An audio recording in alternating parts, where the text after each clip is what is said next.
Bismillahirrahmanirrahim. Assalamualaikum warahmatullahi wabarakatuh. Innal hamdalillah nahmaduhu wa nasta'inuhu wa nastaghfiruhu wa na'udzu billahi min syururi anfusina wa min sayyiati a'malina. May yahdihillahu fala mudhillalah wa may yudlillahu fala hadiyalah. Asyhadu an la ilaha illallah wahdahu la syarikalah lahul mulku wa lahul hamdu wa huwa ala kulli syai'in qadir. Wa asyhadu anna Muhammadan 'abduhu wa rasuluh la nabiyya ba'dah. Rabbi shrah li sadri wa yassir li amri wahlul 'uqdatam min lisani yafqahu qawli. Teman-teman yang dirahmati Allah Subhanahu wa taala.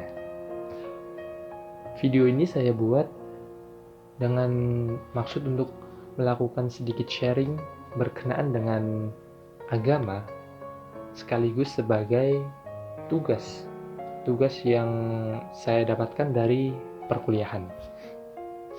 Berhubung di sini saya masih seorang mahasiswa, maka saya menginginkan apabila di dalam pembuatan video ini ada beberapa materi yang saya sampaikan itu ada sedikit kekeliruan atau mungkin ada yang kurang, saya berharap untuk kalian yang mendengarkan video ini atau melihat video ini bisa memberi masukan di kolom komentar yang telah tersedia. Nah, kebetulan saya ini juga adalah mahasiswa tingkat akhir yang nantinya waktu masuk ke semester 7 dan harapan saya juga dapat lulus tepat pada waktunya, yaitu pada semester 8 akhir. Nah, kebetulan sesuai dengan tema yang telah diberikan oleh dosen saya, pada kesempatan kali ini saya akan bersharing mengenai tema toleransi beragama. Allah Subhanahu wa taala pernah berfirman di dalam Al-Qur'an surat Al-Mumtahanah ayat 8. A'udzu billahi minasy syaithanir rajim. Bismillahirrahmanirrahim. La yanhaakumullahu 'anil ladzina lam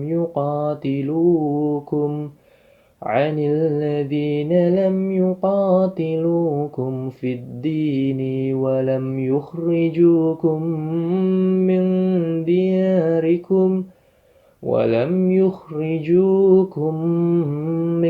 diyarikum an tabarruhum wa tuqsitu ilaihim innallaha yuhibbul muqsitin. Yang artinya Allah tidak melarang kamu untuk berbuat baik dan berlaku adil terhadap orang-orang yang tiada memerangimu karena agama dan tidak pula mengusir kamu dari negerimu. Sesungguhnya Allah menyukai orang-orang yang berperilaku adil. Berkaitan dengan surat Al-Mumtahanah ini, saya mendapatkan sedikit cerita bahwasannya dari Abdullah ibnu Zubair. Pada suatu hari, Khutailah binti Abdul Uzza. Nah, beliau adalah seorang non-muslim, itu datang untuk menemui anaknya yang bernama Asma binti Abi Bakar dengan membawakan beberapa bingkisan.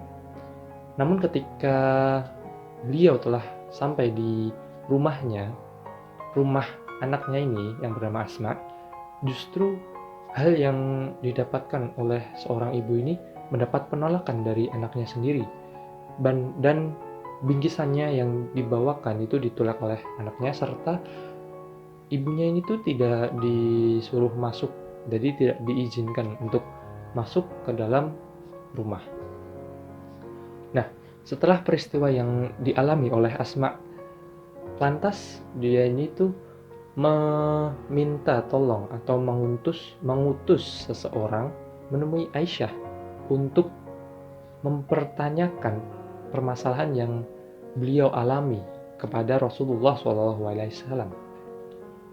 Lantas Rasulullah SAW itu memberikan tanggapan kepada Asma bahwasanya Asma harus menerima bingkisan yang telah diberikan atau dibawakan oleh ibunya, lantas mempersilahkan masuk atau menjamu ibunya sebagaimana mestinya kita menjamu orang lain. Nah, dari kisah ini kita dapat mengetahui bahwasannya di dalam agama Islam ini juga ada yang namanya toleransi berkaitan dengan agama. Nah, dalam agama Islam ini mengacu kepada surat Al-Mumtahanah, itu kita dianjurkan untuk berperilaku adil, bahwasanya kita tidak boleh membeda-bedakan. Jadi itu kepada si A kita berperilaku baik, kepada si B kita berperilaku tidak baik. Itu di dalam agama tidak dianjurkan apabila tidak ada uzur atau tidak ada hal-hal yang membuat kita harus berperilaku demikian.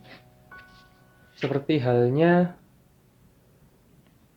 yang di dalam arti surat Al-Mumtahanah, yaitu apabila berkaitan dengan agama, kita ini kemudian dirugikan atau mungkin bahkan dicela atau diusir dari kediaman kita atau dari daerah kita, maka kita dapat memberikan sifat atau sikap yang sedikit berbeda kepada orang-orang yang telah mempermasalahkan agama yang kita anut.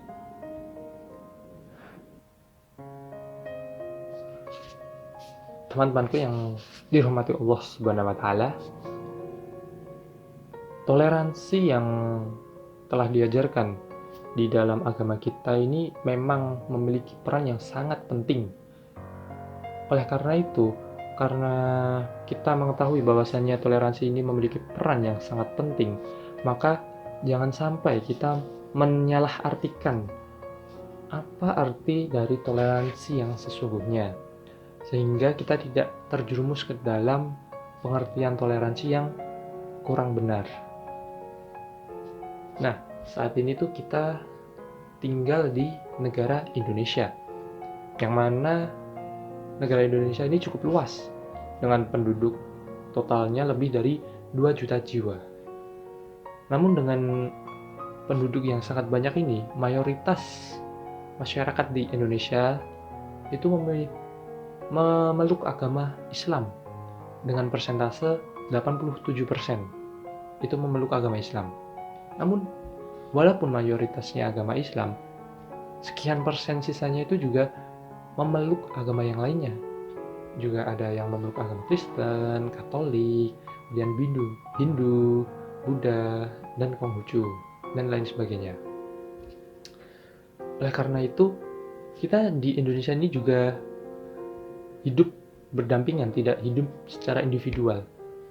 Oleh karena itu, adanya penerapan toleransi di dalam agama kita ini sangat memiliki makna yang bermanfaat apabila kita lihat dari sudut pandang negara. Sebenarnya juga tidak hanya negara, tapi dalam kehidupan sehari-hari itu kita dapat mengambil banyak manfaat dengan adanya sebuah toleransi. Namun di sini ada sebuah kisah dari Rasulullah SAW yang menggambarkan atau memberikan gambaran manfaat dari toleransi beragama untuk suatu daerah atau negara. Kejadiannya itu ketika Rasulullah dan kaumnya melakukan hijrah dari Mekah menuju ke Madinah. Nah, dalam Sesampainya Rasulullah di kota Madinah, beliau memulai pembangunan sebuah masyarakat dengan 3 hal pokok, yaitu yang pertama, membangun masjid. Kenapa nih kok membangun masjid? Karena yang pertama, masjid ini adalah sebuah tempat untuk umat-umat muslim ini tuh mempererat hubungannya dengan Allah Subhanahu wa taala, Tuhan mereka. Nah, selain itu, untuk kedepannya juga di masjid ini tidak hanya digunakan sebagai tempat beribadah mahdoh, kan, tapi juga digunakan sebagai tempat untuk mengaji dan tempat untuk saling berbagi ilmu pengetahuan satu dengan yang lainnya. Kemudian yang kedua yaitu mempersaudarakan antara orang-orang muhajirin, ya ini adalah orang-orang imigran atau pendatang dari Mekah yang bersama dengan Rasulullah, itu dengan orang-orang Ansor, yaitu penduduk pribumi di kota Madinah. Nah, maksud dari penyatuan atau mempersaudarakan antara dua golongan ini adalah yang tidak lain itu untuk mempererat atau menambah hubungan tali silaturahmi antara sesama manusia. Dan yang kedua adalah ketika Rasulullah dan kaumnya ini melakukan perjalanan, banyak nih ada beberapa orang itu tidak bersiap diri, jadi dia tidak memiliki bekal sama sekali. Nah, dengan adanya mempersaudarakan antara dua belah pihak, itu terjadinya sebuah dampak positif yang sangat luar biasa, yang salah satunya adalah adanya orang-orang Ansor ini tuh memberikan bantuan kepada orang-orang muhajirin, yang contohnya itu memberikan tanah mereka secara cuma-cuma untuk dapat dikelola dan digunakan sebagaimana mestinya. Kemudian yang ketiga ini mengikat perjanjian antara pemeluk agama Islam dan pemeluk agama lainnya di Madinah. Fondasi yang ketiga ini, Rasulullah Shallallahu Alaihi Wasallam menanamkan prinsip kewarganegaraan atau nama lainnya adalah, atau istilah lainnya, muwatahanah. Nah, pada prinsip ini mengacu pada adanya hak bagi siapapun yang berada di kota Madinah untuk menjadi warga negara yang sama tanpa melihat latar belakangnya. Jadi memiliki haknya itu sama tanpa adanya perbedaan agama, meski di setiap individu itu memiliki keyakinan yang berbeda. Lantas juga dari suku bangsanya dan asal keturunannya, dari latar belakang manapun itu memiliki hak yang sama. Nah, dengan prinsip seperti ini, seorang muslim pun memiliki kedudukan yang sama dengan seorang Yahudi ataupun Nasrani dalam bernegara, bermasyarakat, dan bersosialisasi. Oleh karena itu Rasulullah menetapkan bahwa baik muslim maupun non-muslim ini sama-sama berkewajiban untuk membela kota Madinah dari serangan pihak ketiga. Oleh karena itu, apabila kita lihat dari manfaat yang dihadirkan atau didapatkan dengan pelaksanaan toleransi secara baik dan benar, itu memiliki dampak yang sangat luas, hingga dampak positifnya itu banyak sekali. Apabila kita lihat dari sudut pandang negara, itu bisa menjadikan negara yang maju dengan masyarakat yang saling mengerti satu sama lain, atau apabila dalam lingkup kecilnya itu dalam suatu daerah itu bisa menimbulkan sinkron, adanya adanya kesatuan yang utuh, meskipun mereka terdiri dari berbeda-beda latar belakang. Oke, itu tadi adalah salah satu kisah yang terjadi pada zaman Rasulullah. Nah, di Indonesia ini juga ada salah satu kisah yang memiliki keterkaitannya dengan toleransi beragama. Lebih ke toleransi sebenarnya. Nah, yaitu adalah kisah dari tokoh nasional Buya Hamka. Pada tahun 1963, di Harian Harian Rakyat itu menempatkan berita dengan headline yang menghebohkan jagat tanah air. Nah, karya sastra Tenggelamnya Kapal Van der Wijk yang dikarang oleh Buya Hamka ini dituduh hasil dari jiplakan. Tidak berhenti dari itu, di Harian Bintang Timur dalam lembaran Lentera juga memuat dan mengulas sebuah tuduhan yang hampir sama, yaitu Buya Hamka dituding telah mencuri karangan asli dari Pangeran Alfonso Care, yaitu seorang pujangga Prancis. Nah, sejak saat itulah berbulan-bulan lamanya kedua koran ini membuat tulisan-tulisan yang mendiskriminasi Buya Hamka sendiri.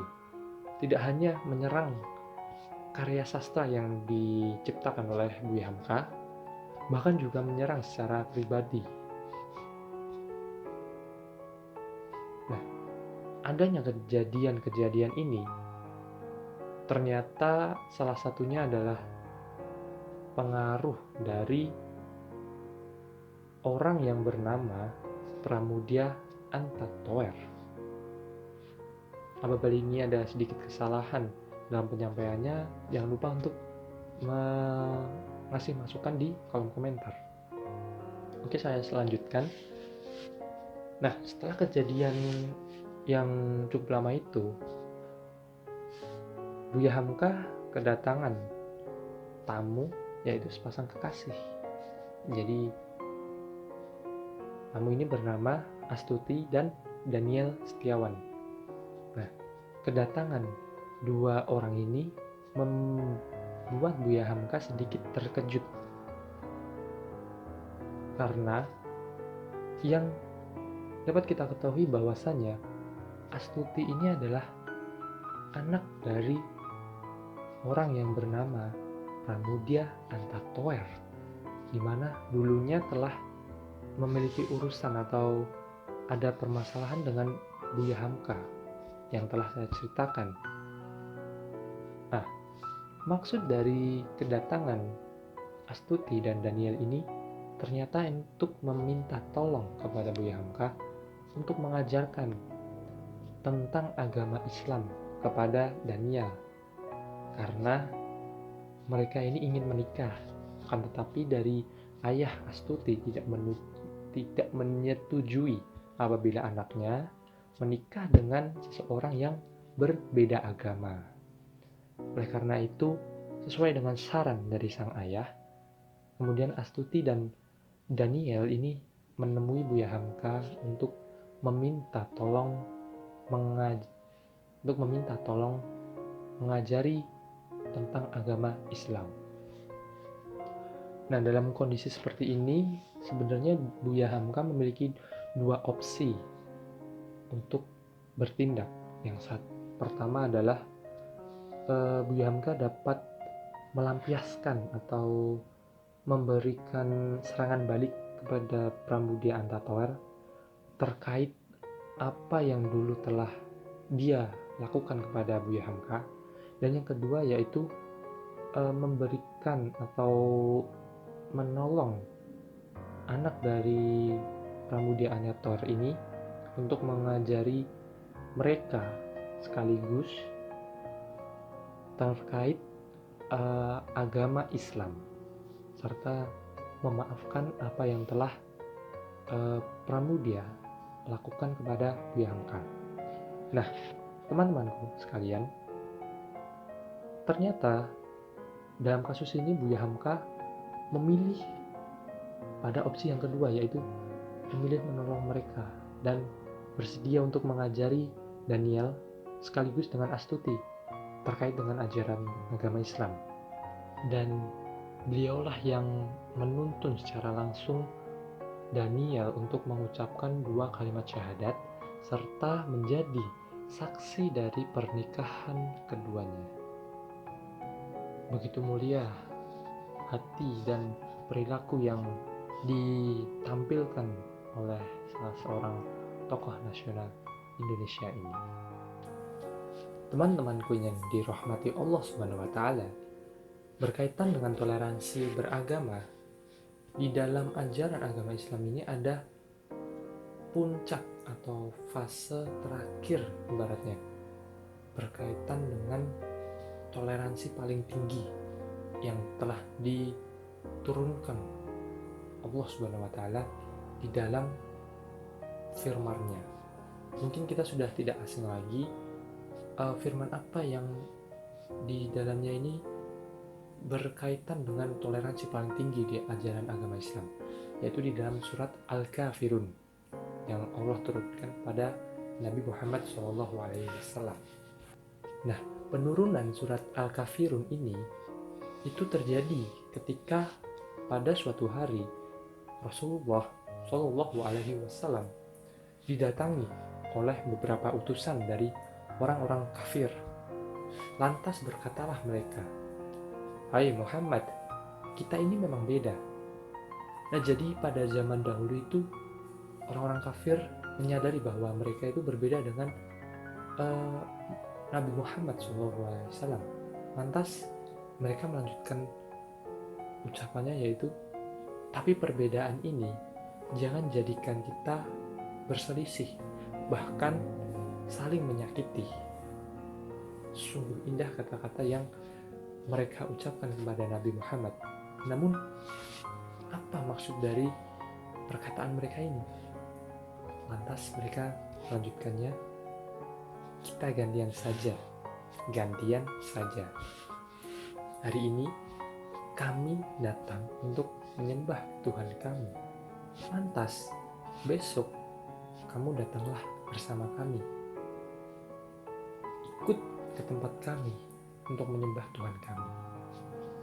Nah, setelah peristiwa yang terjadi ini, turunlah surat Al-Kafirun. Mengapa surat Al-Kafirun? Karena perlu kita ketahui bahwasannya orang-orang non-muslim yang tidak menyakiti tetapi suka mengajak-ngajak, itu dalam bahasa Arabnya dinamakan kafir. Apabila orangnya banyak, itu dinamakan kafirun. Jadi penamaan surat Al-Kafirun itu menggambarkan secara langsung bagaimana sifat-sifat dari orang kafir ini. Oke, coba kita simak sedikit dari surat Al-Kafirun ini. A'udzu billahi minasy syaithanir rajim. Bismillahirrahmanirrahim. Qul ya ayyuhal kafirun. Katakanlah Muhammad, wahai orang-orang kafir. La a'budu ma ta'budun. Aku tidak akan menyembah apa yang kamu sembah. Wala antum 'abiduna ma a'bud. Dan kamu bukan penyembah apa yang aku sembah.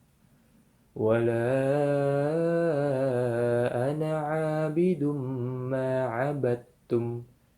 Dan aku tidak pernah menjadi penyembah apa yang kamu sembah. Wala antum 'abiduna ma a'bud. Dan kamu tidak pernah pula menjadi penyembah apa yang aku sembah. Lakum dinukum waliyadin. Untukmu agamamu dan untukkulah agamaku. Ini adalah salah satu bentuk toleransi tertinggi dalam ajaran agama Islam. Teman-temanku yang dirahmati Allah Subhanahu wa taala, mungkin sedikit sharing dari saya berkaitan dengan toleransi beragama. Oleh karena itu, apabila ada salah-salah kata atau beberapa materi yang menyimpang, bisa kalian utarakan melalui kolom komentar. Mungkin cukup sekian dari saya. Wabillahi taufiq wal hidayah.